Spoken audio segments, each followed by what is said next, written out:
και συνάδελφοι, φίλοι και φίλες, ζούμε σε μια εποχή που όλα ακριβένουν, αλλά η ανθρώπινη ζωή έχει γίνει πάρα πολύ φτηνή.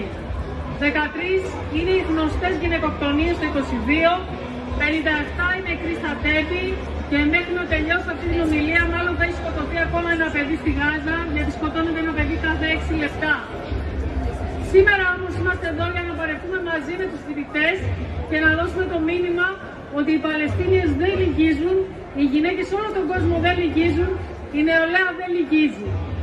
Δυστυχώς ο απολογισμός για τα δικαιώματα των γυναικών φέτος, 5η χρονιά της φεμινιστικής απεργίας, είναι σκληρός. Ακόμα τρέχουμε στα δικαστήρια για γυναίκες που απολύθηκαν επειδή έκαναν το λάθος να μείνουν έγκυες. Κατά τα άλλα κλαίμε για το δημογραφικό πρόβλημα. Τη λύση που είναι η οργάνωση στο σωματείο μας. Και είναι καθήκον μας από αύριο που θα γυρίσουμε στους χώρους δουλειάς, από αύριο κιόλας, να μεταφέρουμε αυτό το μήνυμα αισιοδοξίας και νίκης που ζούμε εδώ σήμερα. Πορευόμαστε μαζί με τους φοιτητές για έναν αγώνα ενάντια στα ιδιωτικά πανεπιστήμια, για να σταματήσει αυτή η σφαγή στη Γάζα, για να νικήσουμε, για να καθιερώσουμε τα δικαιώματα των γυναικών.